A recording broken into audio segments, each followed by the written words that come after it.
All right, everyone.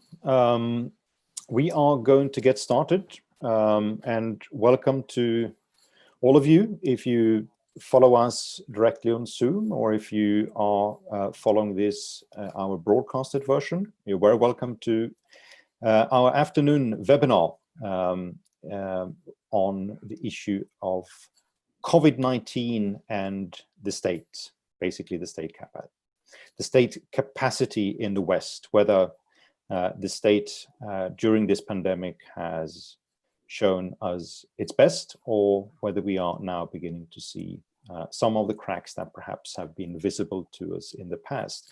I particularly like to welcome this afternoon our main guest, which is Adrian Wooldridge. Adrian is political editor at The Economist, where he also writes the Beige Hot column on British politics. And he's one of those brilliant minds at The Economist who isn't just giving us readers high quality journalism every week, but also writes many and excellent books that always manage to capture the zeitgeist of our times. In the past 20, 25 years, Adrian has written some really good bestsellers on religion and politics in America, the management mania, globalization, and most recently, a history of US capitalism, which he did together with Alan Greenspan. And Adrian just told me before we started that he and his co-author, John Micklethwait, are very soon, or after the summer, going to release a book called The Wake-Up Call, which is exactly on the theme that we are going to talk about today. We are going to have a conversation between Adrian and me for the next 40 minutes or so. And after that, we're going to open up for questions and comments that may come from you in the audience. We have one part of the audience which are here directly on Zoom, and then others that are following us in broadcast. But you can, as usual, use the chat function or raised hand if you like to ask your question yourself. So if you ask the question in the chat function, I'm going to raise the question. If you raise hand, then I'm going to allow you to ask your question directly. All right, so as I said, the starting point for this seminar or this webinar is the pandemic and how it's put the light on good government and competent state action, or perhaps the lack thereof.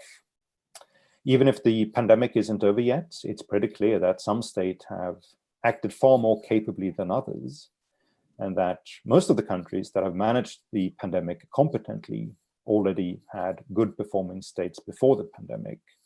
Likewise, you can also say that states and state institutions that in the past months have performed pretty poorly, they have been on a declining trend for quite some time. Adrian has written a lot about this theme and about the performance of the state. And together with John Micklethwait, he published some years ago an excellent book called The Fourth Revolution, The Global Race to Reinvent the State. And that is a book that covers the important role of the state for security, freedom, and prosperity. A two-sentences summary of the book could be that by mastering the art of government, the West dominated the world for 400 years. But now the West is rapidly unmastering that art. In April, Adrian and John published a brilliant essay on COVID and the state, and they gave a pretty hard verdict. While there are some exceptions, they argued that a key lesson learned during the pandemic is that competent governments now can be found in East Asia, but not so much in Europe and America. Adrian, so let me start this conversation by asking you perhaps both an open and pointed question. Even if I don't want to pick on Britain, but 150 years ago, it could run an empire with a few hundreds of officials in London. But now the British government struggled to build a COVID tracing app. The United States, they remain a superpower with a military that is unrivaled in modern war technology and firepower. Yet it fails time and again with basic things like building a website for the healthcare system, let alone their failures with more important things like improving education in schools. So what's gone wrong with the state in the West? Why are we finding that many governments haven't been able to get basic state functions to work adequately during the pandemic? I think the countries that are at the heart of the failure are exactly the ones that you mentioned, which are the United States and Great Britain. They're the countries that have performed not just badly, but much less well than one would have expected, given their history and their importance. You talked about the building of the tracing app. I think we have now unofficially in Britain today actually abandoned the attempt to build this tracing app. We were going to have it rolled out quite soon. We were going to have the Isle of Wight as a sort of experimental sense and as a centre. And suddenly the government has gone cold on this idea, saying that, well, it doesn't really work and we're going to have to use people instead. Well, that's extraordinary given what's been going on in East Asia at the same time. So I think, the title of our book is The Wake-Up Call. And I think this really is a wake-up call because it demonstrates how far behind we have fallen vis-a-vis certain significant sections of the world, and also really unexpectedly so. We would have thought of the United States and Great Britain as sort of superpowers when it comes to high technology. And it seems that, well, if they're good at creating it, they're certainly not good at disseminating it and integrating it into their healthcare systems. And I would say that for a very significant length of time, we haven't taken the state particularly seriously in the West as something that needs to be built, maintained, nurtured, and constantly revised in the light of experience. So you have two sort of schools of two sets of attitudes to the state. One is that you have people on the right who tend to think that the state is the enemy, or certainly not really serious enough. So a lot of right-wing people, very basically conservative people, would prefer to go into the private sector than the public sector. A lot of policy makers on the right think that their first instinct is to trim the state, cut it. They're worried about it being overwhelmingly large. On the left, you have exactly the opposite attitude, that the state can't be touched, can't be pruned. If you start pruning it, if you start reforming it, that's a signal that you're actually going to destroy it. So we have to preserve it exactly as it is, because the state achieved its most perfect form in 1945 and in the post-war settlement, and any attempt to change it fundamentally will undermine it. So I think both sides of the political aisle are ignoring the most important thing, which is what matters is not the size of the state, but the competence of the state. And what we need to be doing is not shrinking the state or getting rid of the state, because that's really not a mature way of looking at the modern economy, but reforming it and improving it, because without a functional state, we can't have a functional modern economy. And because you have this anti-state attitude on the right and pro-state attitude on the left, I think that's determined the sort of people that go into the public sector. You've had a very significant decline in the quality of people going into the public sector. You've also had people who possess very modern skills, technological skills, just abandoning the state. They're going for reasons essentially to do with levels of reward. They go into the private sector. So the state isn't operating in the same world. It isn't operating with the same caliber of people that the private sector is. And we're seeing the consequences of that now with COVID. So do you think that this ideological debate that you talked about, sort of on the one hand having sort of free market conservatives or right-wing people basically wanting to shrink the size of the state so they can drown it in a bathtub, to Yes. quote one ideologue on that side of the argument. So, and on the other side, we have sort of left-wingers who are getting defensive every time you talk about state reforms, because they believe that you are now sort of trampling on cherished principles, and you inevitably want to sort of tear down the whole thing. Even if they also can admit that many of the basic principles that were behind the creation, especially of the welfare states from the Second World War onwards, like redistribution between rich and poor, between providing access to education and healthcare for people that couldn't afford it. A lot of people, even on the left, will admit that, well, we pretty much failing on many of these objectives as well, and sort of many of the societal problems that we're confronted with right now, they come from not necessarily, they were not necessarily caused by the state, but at least we thought that we had a state to actually correct them. So this has been the debate. But I get the sense from your argument that this basically has been sort of a sideshow, illusionary type of ideological debate where we basically missed what is the critical part, that sort of if we want to live in an open, prosperous and secure society, we need to have a good state. And in order to have a good state, we need to focus on less of the ideology and sort of more of getting all these things to actually work. Absolutely. Is that your case?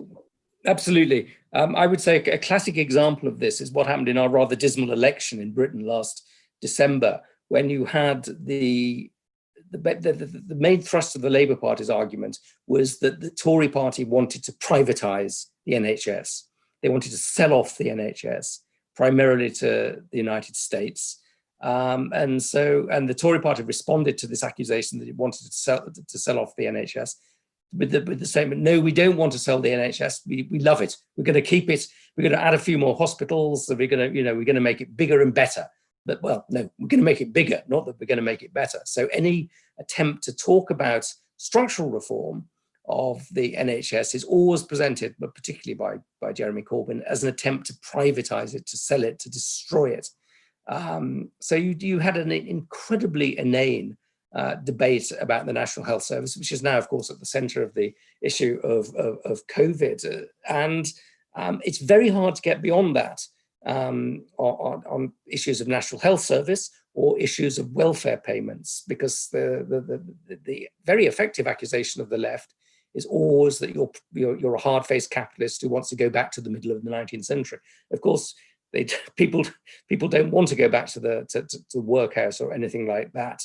But it's a very, very easy accusation to make. Now, the issue of the really important issues are issues of reform, issues of state capacity, issues of effectiveness, and they never seem to be at the center of at least our debates or at the center of debates in the United States. So I think that one of the consequences I hope will happen, which is what we're trying to say in the wake-up call, is we have to refashion our debate about the state to focus on capacity more than on redistribution, more than on expanding or on shrinking the state. This obsession with the size of the state is an extremely deceptive thing. So I think in some cases, in a significant number of cases, there is a case for expanding the state, expanding the public sector. In other cases, there's a case for radically reducing the scope of the public sector. But that's because the focus should not be on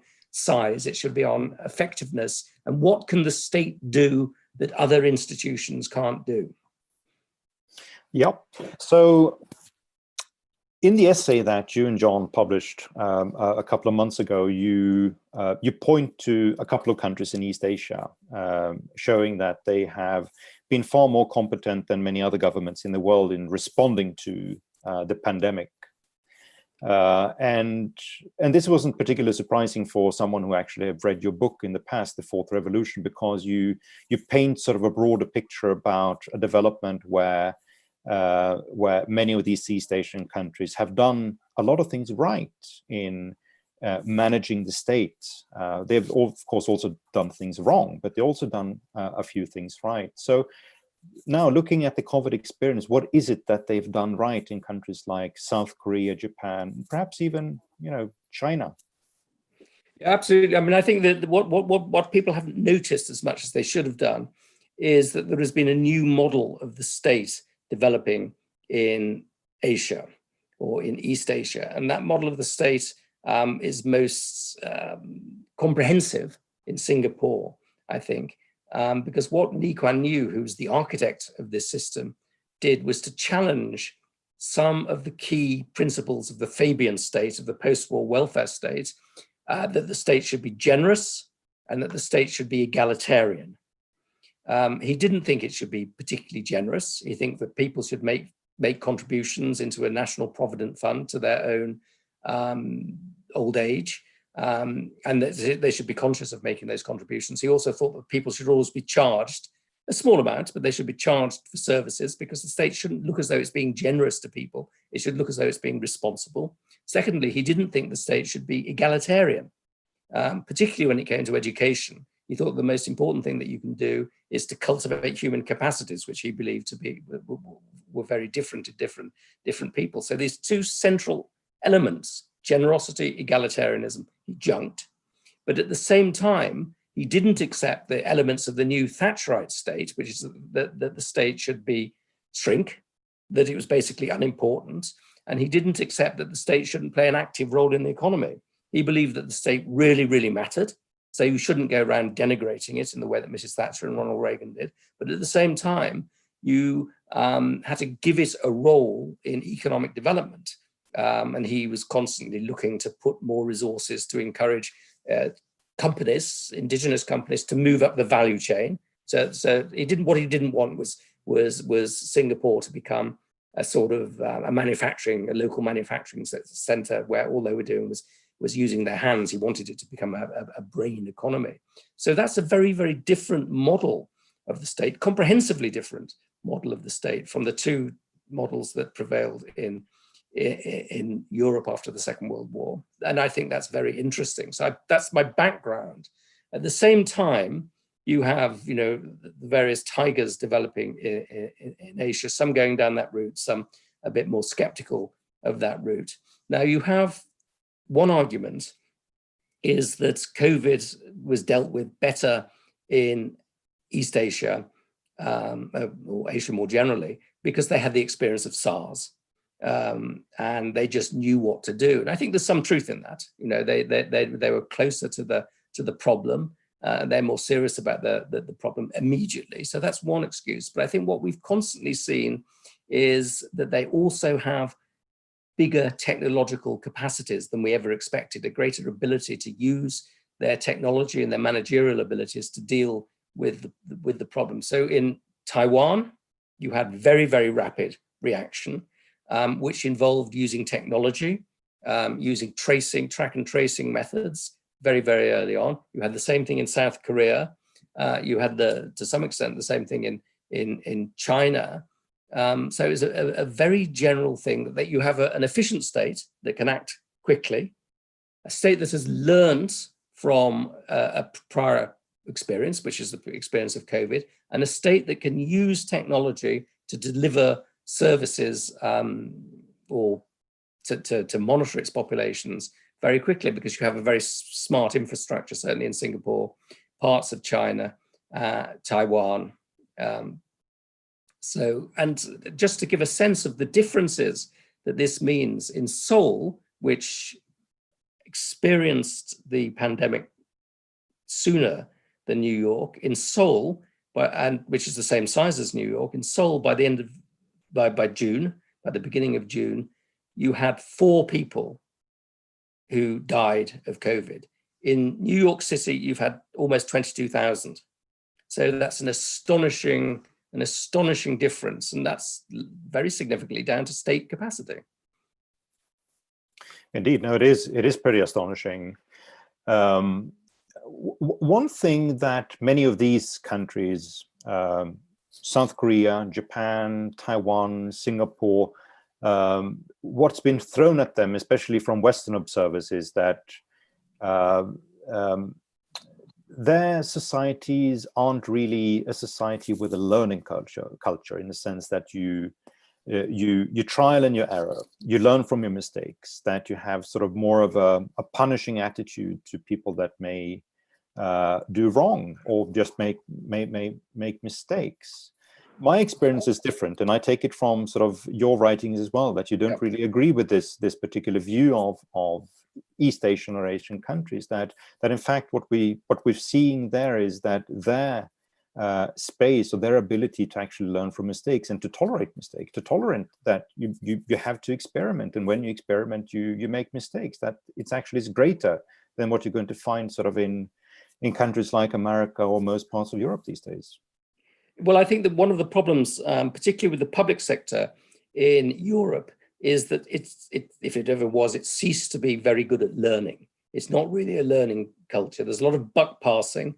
There's a lot of repetition of errors, and there's a lot of lack of communication between different bits of the public sector. And what's really striking about what happened in Asia is their ability to learn from what happened before, from SARS in particular. They seem to have taken those lessons, ingested them, and acted upon them extremely quickly. So it is a learning culture. It's a learning culture, particularly in the public sector. And one of the striking things is we haven't really talked as much as we should have done about China, because that's the big question, whether China is going to overtake the United States as a global power. One of the things that most interested me about this was their learning ability. They've done many things wrong in this pandemic, and they've been guilty of all sorts of things like suppressing information, all the things that are the opposite of being a learning culture. But if you look at the way that they reacted back at the turn of the century to SARS, and if you look at the way that they've reacted to COVID, it's much better. It's almost in a different league this time round. The way that they monitored the disease in hospitals, the way that they've published evidence globally, the way that they've set scientists to work on it, and the way that they've learned to respond very rapidly to outbreaks. Again, it's, they've made mistakes, but the mistakes they've made this time around are much less than the mistakes they made last time around in 2000. So they are constantly learning and constantly evolving. Of course, they have this authoritarian instinct to suppress information, but at the same time, there's another side of China, which is that of a rapidly developing learning machine. Yeah, no, I certainly agree. There is this debate. I don't know how you think of it. Between, on the one hand, you have sort of the state authoritarianism of China. You have the sort of the officials, the representatives of the states that are going to punish people that may express opinions that are not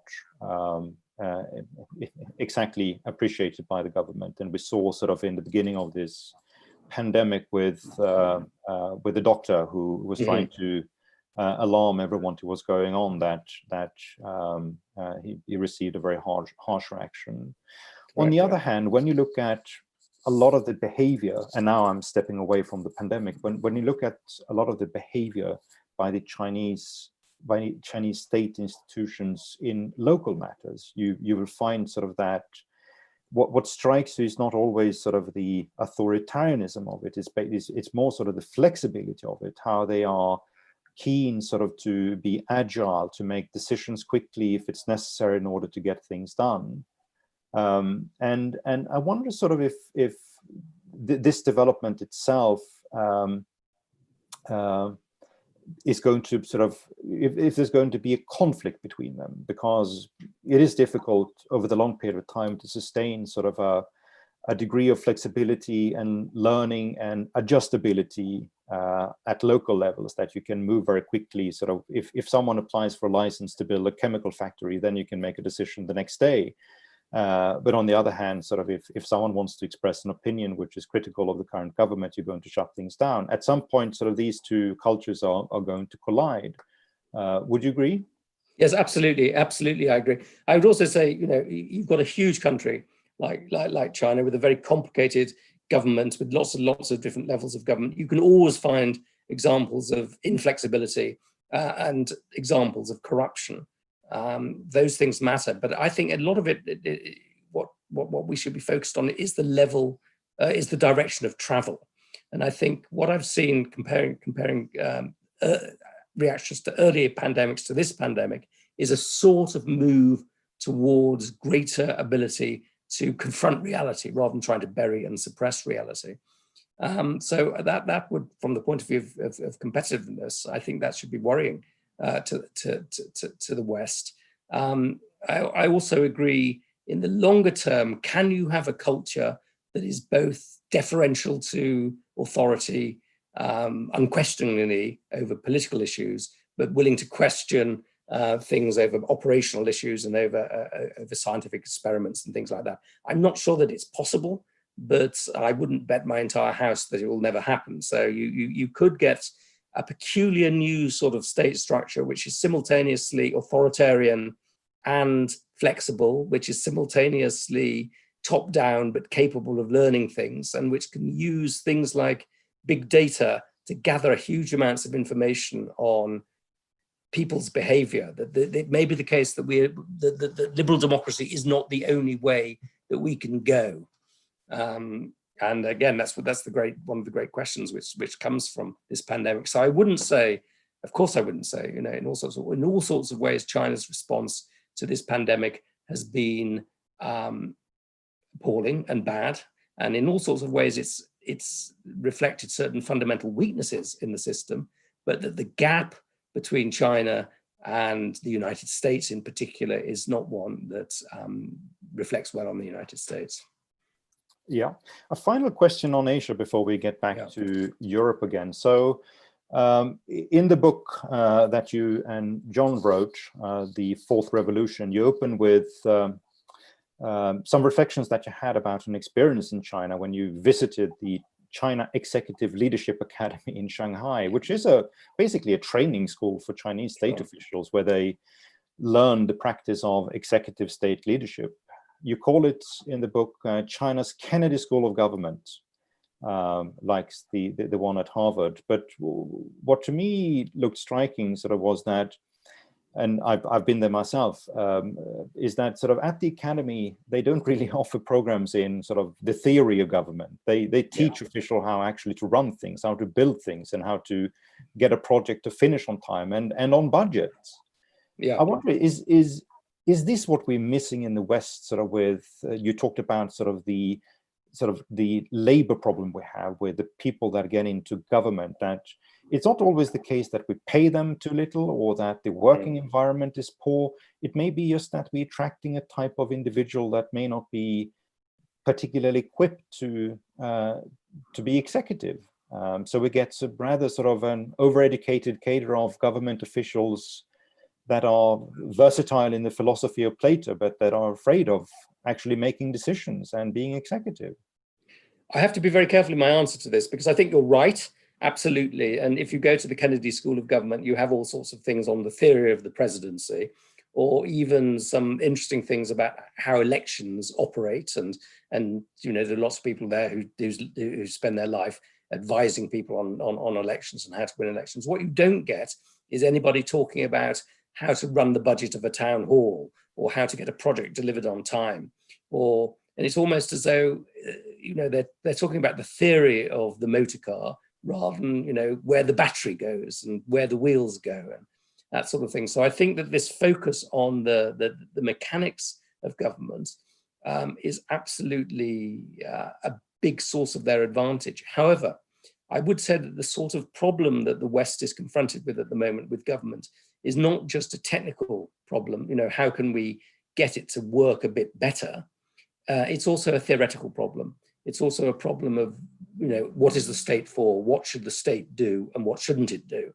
What is a leadership class? How should you educate a leadership class? How should a leadership class be making decisions? So I'm a great fan of Plato.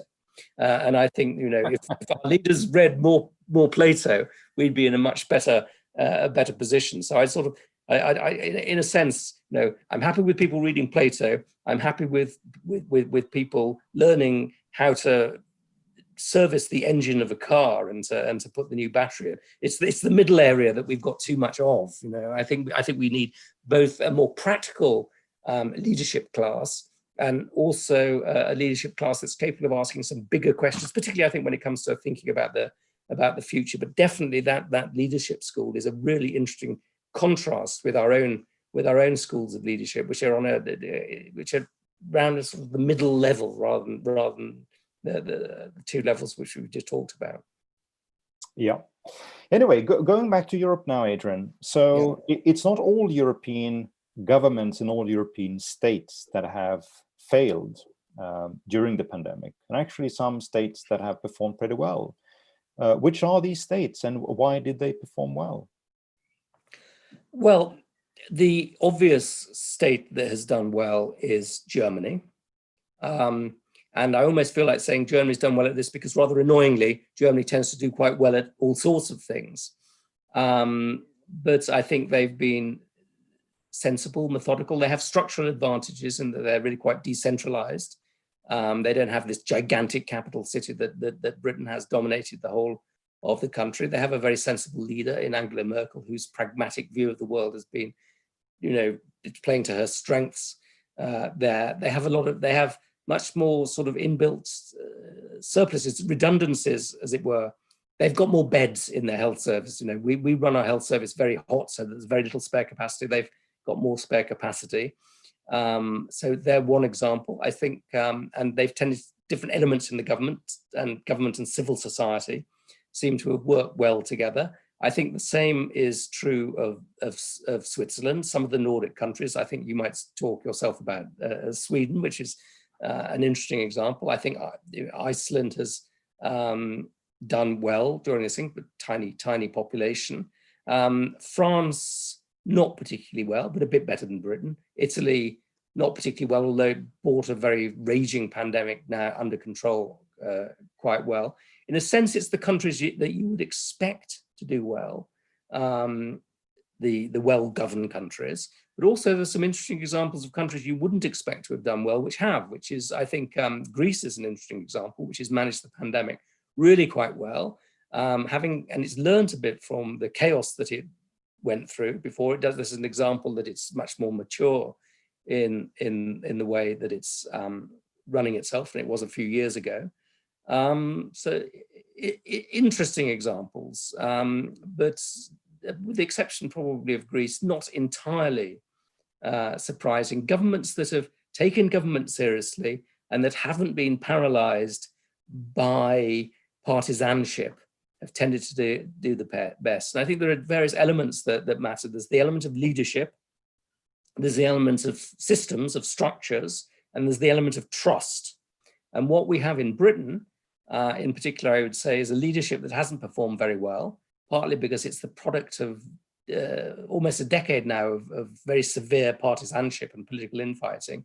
And we don't have a system in which there's very good trust.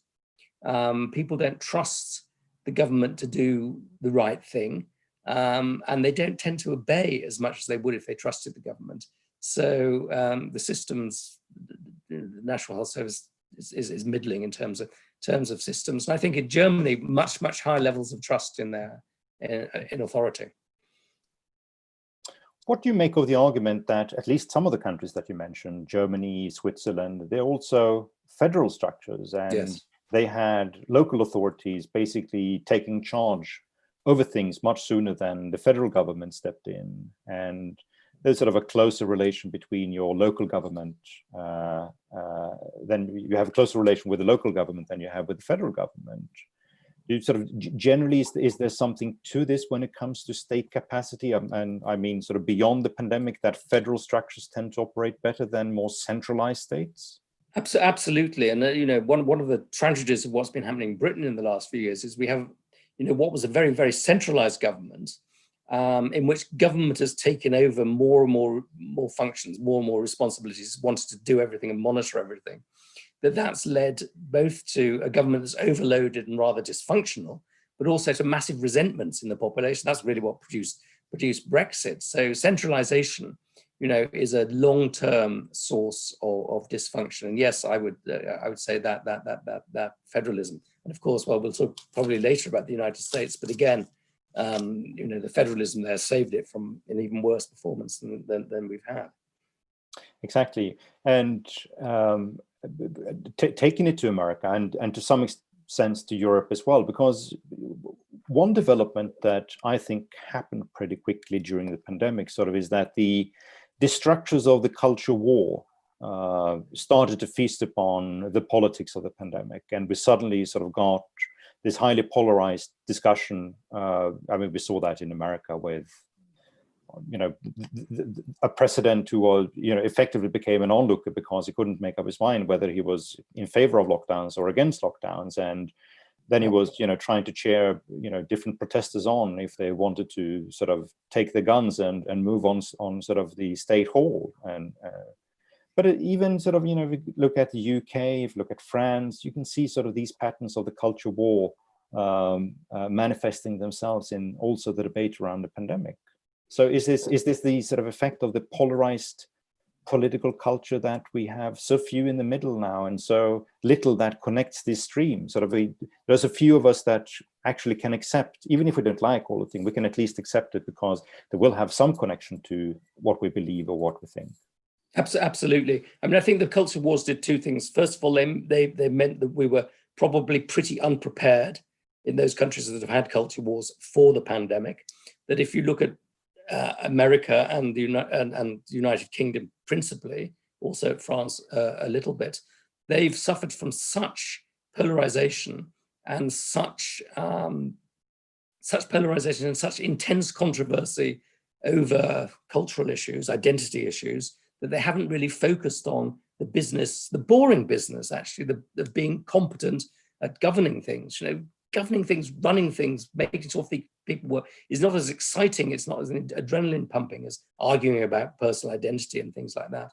But those arguments about personal identity take up a lot of air, take up a lot of time, and they create sort of cycles of revenge. So one of the things you've seen with Trump is that Trump has wanted to run down everything that Obama did, just as Obama wanted to run down things that George W. Bush did. And so you haven't had any consistency of policymaking, particularly on big existential issues like pandemics and climate change.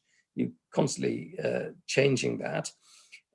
So not enough preparedness because of culture wars. And then we had this brief period, certainly in Britain, less in the United States, but certainly in Britain, which everybody rallied around the flag.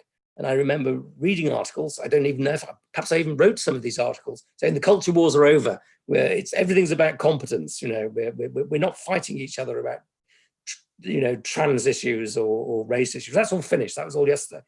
And suddenly these things roared back very, very, very quickly. Obviously because of the George Floyd thing, but also because competent government is not what people want to talk about. People want to talk about more exciting things, and they've been in lockdown for a long period of time. So once you've been in lockdown for a long period of time, it's much more tempting to protest about things than it to say, let's have a really careful look at how the Department of Homeland Security or the Department of Healthcare actually operate. So the culture wars, are really flaring up again, and they're making it very difficult for us to deal with the consequences of the pandemic. They're also actually making it very, very difficult to look at look at some of the deeper causes of injustices, which the Black Lives Matter thing has exposed. Because if you think, who are the people who really suffer most from the dysfunctional nature of the American state? They're minorities, poor people in general, but minorities in particular. They're the people who are getting the worst of the American state. And if they to have a better life, we have to really look at the way that the state operates. But when it becomes a culture war and a war of absolutes, one sort of loses touch with all of these things. But there they are. We're back in the culture war in a major way. Yeah. So I want to ask, which is a historical question, and this was also raised by one of the participants now who sent it to me. So the book is about the fourth revolution, sort of the past book. It's the fourth revolution of the state. Yeah. So what was revolution 1, 2, and 3, and why? What did they do, and why did it matter to the function of the state? Sure. But the argument in our last book was essentially that the West leapt ahead from the rest of the world because it managed to introduce 3 big revolutions in the way that government works. If you go back to 1600, China was well ahead of the West. You could probably say that Mughal India was ahead of the West. You could certainly say that Turkey was ahead of the West. The biggest centers of civilization, of population, of government machines were not in the West. And then what the West did was to go through a series of revolutions. The first revolution was a revolution I associated with Thomas Hobbes, which is a revolution that says what the state must do is provide people with security. That's what Hobbes is all about, build Leviathan in order to stop people from killing each other, essentially. And the West does that relatively successfully in that it creates political machines internally which can keep law and order. At the same time, it builds armies, which mean that it can project its power abroad. So you get leviathans, lots of competing leviathans built in the West. The second revolution, it comes from the late 18th and 19th centuries, which is essentially the liberal revolution, which says that what we must do is build states that are efficient and that also look to issues such as personal freedom. So it's not enough just to have a state that can preserve law and order. We need to have a state that can do all of its functions efficiently and that can preserve a certain degree of freedom for individuals so that they can pursue their own ends. And we associate that with John Stuart Mill, who was both a government reformer and a person who put liberty at the center of life. So you have this construction of the night watchman state. So you have the Leviathan. Leviathan gets a bit fat and a bit self-indulgent. Against that, you get the night watchman state that comes in the middle of the 19th century. Then at the beginning of the 20th century, you get people saying, well, it's all very well to have a night watchman state, but what about education? What about healthcare? What about looking after the poor? So you get the construction of the Fabian states, the state of Sidney and Beatrice Webb, which says you've got to provide people with a minimum, at least, of healthcare, a minimum of education, which has to take care of its population. That's, again, reinterpreting security in a much broader sense of security from all the terrible things that can happen in life. And that's the sort of model that we've seen of the states, since the early 20th century. I mean, most gloriously, almost extravagantly, of course, in Sweden. But those are the three revolutions. And while we in the West had this perpetual reinvention of the state, what happened in the East, particularly in China, was that the state ossified. So in 1600, the greatest civil service in the world, the greatest state system in the world, running a gigantic country, really incredibly efficiently in many ways, has this fantastic Mandarin class, which is selected by the most rigorous examinations in the world from the whole of the continent. And that state just ossifies. It doesn't change. So if you were doing an exam in 1905 to become a Mandarin civil servant, you could use a textbook which came from the 16th century, and you still, the questions were essentially the same. So that was a long process of ossification.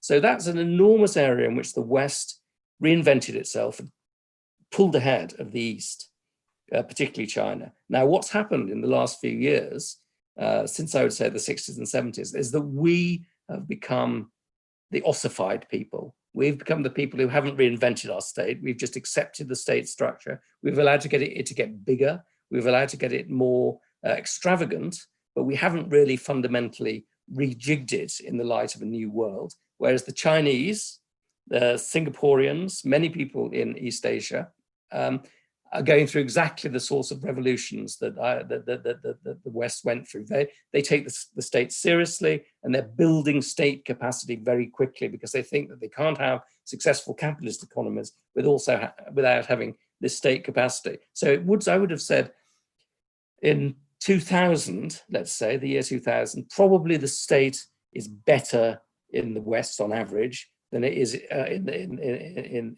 East Asia on average. I think what's really interesting about COVID, one of the many really interesting things about COVID, is that it seems to reveal to me that the state capacity in East Asia has actually pulled significantly ahead of state capacity here. That's why we call this book The Wake Up Call, because actually we've ignored about 3 alarms, and we're now snoozing on almost till lunchtime, almost till it's too late for us to go through another big process of reform, All right, very good. We are now going to take a few more questions also directly from the audience here. I'm going to invite Graham Mather to ask your question right away. Graham, you are now allowed to speak. Welcome, Graham. Thank you, Fredrik, and hello, Adrian. Hello, Graham. Hi. I'd like to just follow your scorecard of European countries with a group you didn't mention. The Austria of Sebastian Kurz and all the sort of former Habsburg countries also score well, even better than Germany, actually, and yet they aren't as touchy-feely, pragmatic, moderate, consensual. I just wondered if there was anything interesting to say about that group. My second point, if I could just bolster another quick one. Yeah. on your very important point about the skills and capacity gap between public and private sector, how do the various attempts to get the private sector into partnership with government, financially, as contractors, as consultants in franchises and things, all seem to have failed. Do you have can you point us to how we might actually bridge that gap? Two very good questions. I'm not sure that I can answer the first. I would say that Austria, the Habsburg countries have this tradition. They're not touchy-feely in the way that some way that Germany is, but they're pragmatic. They're very keen on engineering, vocational education, manufacturing industries and things like that. That gives them a sort of pragmatic engineering sort of mindset. Quite interesting that you have the same engineering mindset in China, which I think has helped for them to be successful. But they also have a culture of trust, I think. And I think the two countries that have done worse, the United States and Britain, do have a real problem with trust, which is related to their partisanship.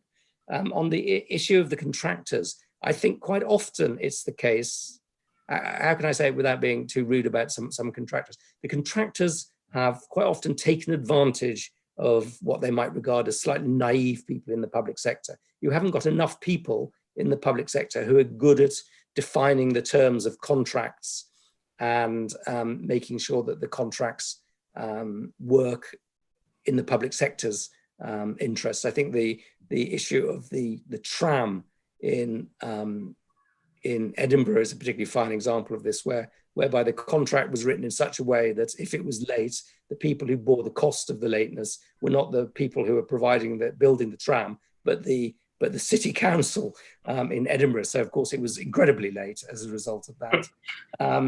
So I would say that you need better people at providing the contract front. And I would say the other thing that's happened, and I'm broadly in favor of bringing private sector skills into the public sector, but what you've seen is an attempt by the public sector to conceal its size by contracting things out. So it's contracting things out not as a sort of out of a really systematic theory of government, how government could be better, but because they said, well, we can't make government any bigger, so let's put everything off the books, or let's employ lots of private contractors to do things rather than getting civil servants to do things. I think the absolute size of the number of civil servants in America hasn't increased for about the last 20 or 30 years because they've put everything out to contract in various ways. It's a way of concealing the size of government rather than achieving certain ends. So it's again contracting. One of the big problems, one of the reasons that I said that we need to be asking some fundamental questions. What is government for? Are there certain things that we could just stop it doing? We haven't done that. The bringing in contractors has been another way of allowing it to sprawl in a rather unaccountable way, so we don't have to confront bigger questions as to whether it should be doing a lot of what it's doing in the first place. Thank you. All right, thank you very much. There's another question which was put to me. You've also just now, Adrian, but also previously, you've referenced sort of that more philosophical point, which is asking the question, what is the state for? So, Adrian, what is the state for? A very big question. Again, I'm really tempted that we have to go back to Hobbes. The state is fundamentally for providing security. And Hobbes thought the state was providing security from our natural tendency to violence, to attacking each other for egotistical advantage. I would slightly broaden that question and say it's to provide security from lots and lots of different threats, of which a pandemic threat is an important one. But this should be at the very heart of what states are for.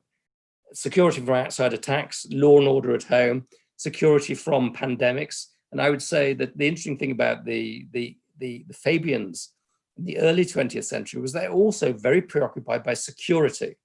The state should provide you with security in the form of guaranteed education, guaranteed healthcare, guaranteed pensions, because they protect you from certain risks. So the state is about security, it's about risk pooling and things like that. And I think we need to be really focused on that thing.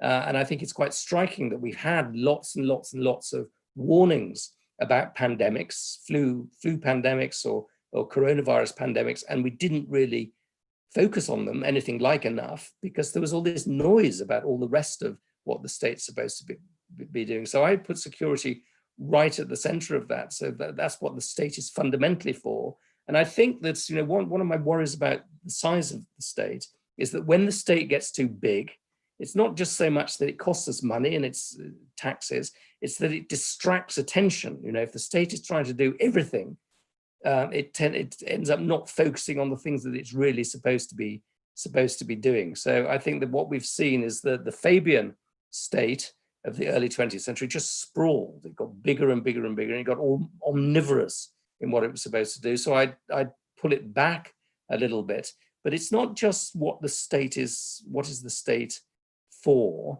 I'm a great fan of Plato in this, so I want to bring Plato back to this. I think one of the issues is that we've been unclear about what the state is for, and because of that, we've allowed it to sprawl.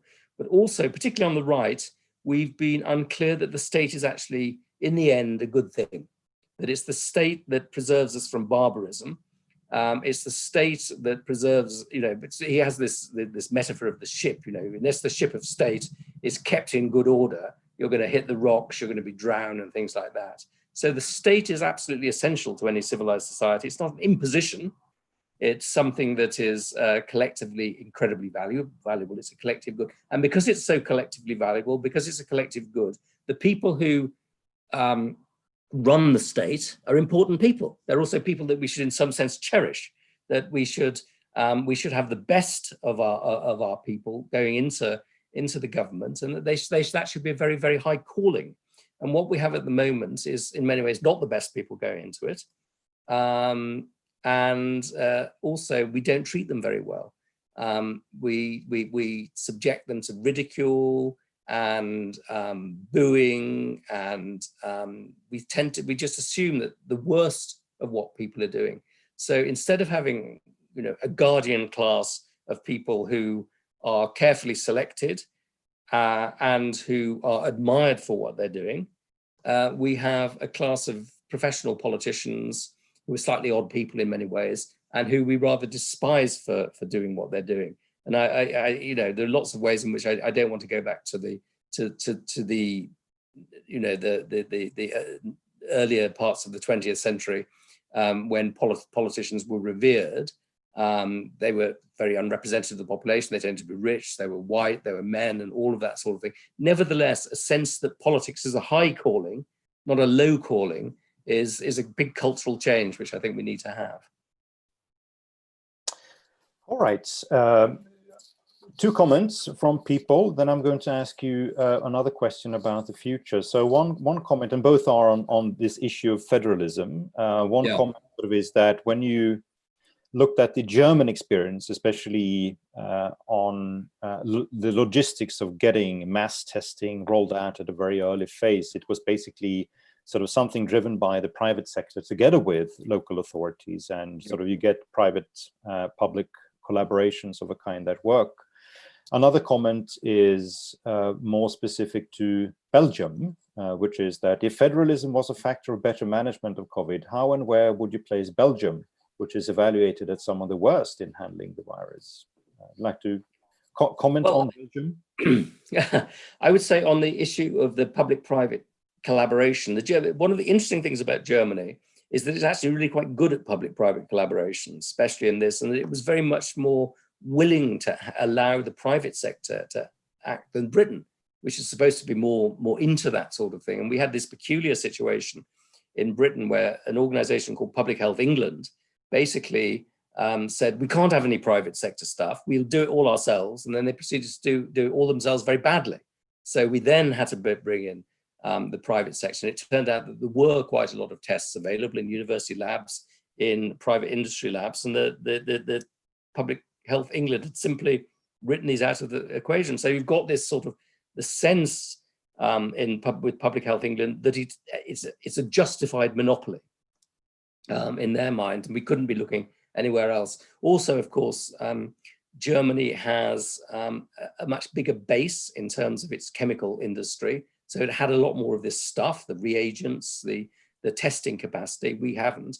And I think this raises quite fundamental questions about how far you go with globalization. Are we going to go back to a world in which state capacity is also defined as including the ability to produce your own pharmaceuticals so that you're not dependent on the global market, your own testing and tasting abilities? And I think that's a legitimate question to have, because, you know, because Britain, which is massively dependent on imports, ended up at the back of the queue. So there is a case for producing some of these things. On the Belgian question, I really don't know enough about the details to know. I know that all I can say is that there may be good federalism and bad federalism is bad.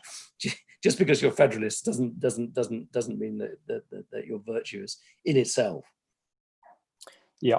And speaking on that point about Britain learning from Germany, you also make the point, I think it's in the book, it may be in the essay, that Britain has been trying to find ways to imitate the German vocational training system for more than 100 years. That you still haven't found a way to do it. So it's perhaps a good example of well, I think it's a very interesting example as well. And going back to something that Graham said earlier, that in Britain, that you tend to have this sort of mindset, which is you tend to divide people into different classes. There are the sort of theoretical, abstract people. Then there are the sort of mechanical, horny-handed sons of toil. We're quite good at the theoretical, abstract stuff, but we don't select people for the more vocational stuff, and we don't value the more vocational stuff. So we can produce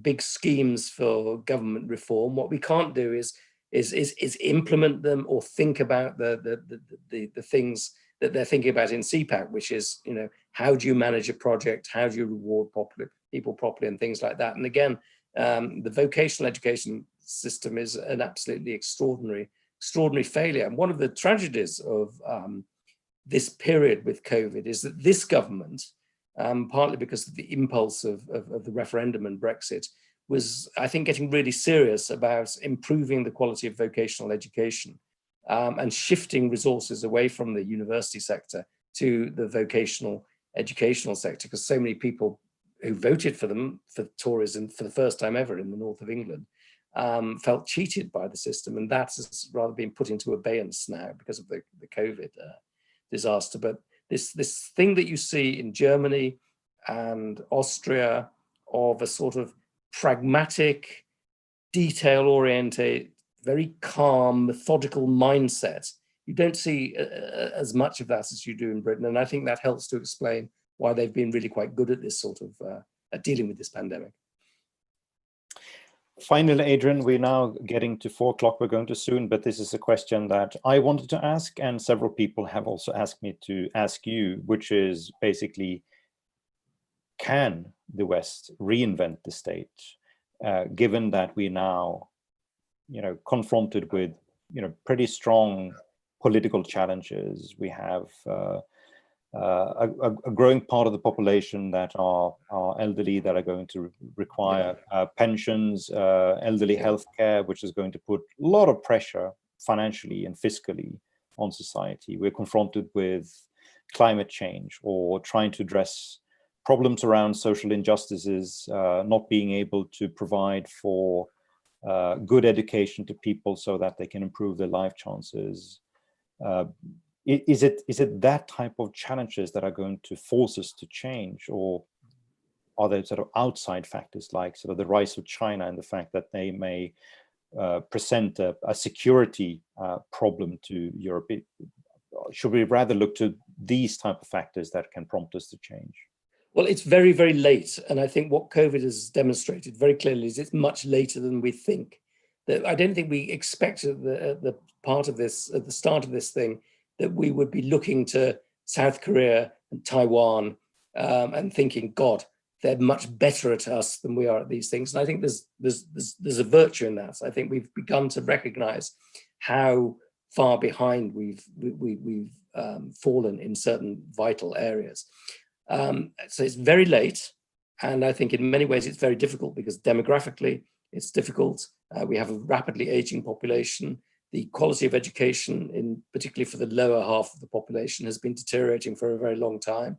And we have a culture which is very set against many of the things which I think that we need to do to reform our state system. We have to be a bit less generous in some ways, and we have to be a lot more elitist in other ways. And those are all culturally things that there's a lot of resistance to.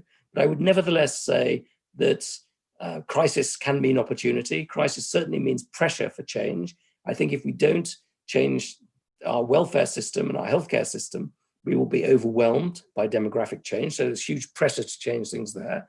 Pressure and competition from China will also push us very hard. Remember the last time that we had a really serious sort of state system in the United States was during the Cold War, when you just had this relentless pressure from Russia. You had you had Sputnik and the rest of it, which really forced them to become a little less flabby. So competition can be a good thing. And I do also think that we've had this crazed culture war. We haven't talked very much about Donald Trump, but he is a central problem here. We are likely to get a more sensible president in the United States, a president who governs from the center, and a president, I think, who might, or his people around him might be capable of bringing the country together to some extent around the notion that there's a lot of things that really need to be fixed in this country, and we can't fix them just by constantly fighting each other. We have to have an agenda of reform. So, we've seen in the West a whole series of crises which eventually have led to solutions. We saw the 1930s when the economy was falling apart. There was a period of reconstruction after that. After the 1970s, there was a period of regeneration. I hope that we can follow it with the same, but it is very, very late in the day to escape from our morass. So in essence, the situation has become so bad that we don't have that many options left, do we? I mean, reform. I think that's right. Yeah, I think that is right. Absolutely. All right. Thank you so much, Adrian. This has been a fantastic hour of education and inspiration. Thank you so much to everyone who joined us here or have been listening to us through our broadcasting. I hope you also like this seminar as much as I did. Welcome back to ECIPE. But Adrian, thank you so much for taking the time. Thank you very much. Very enjoyable.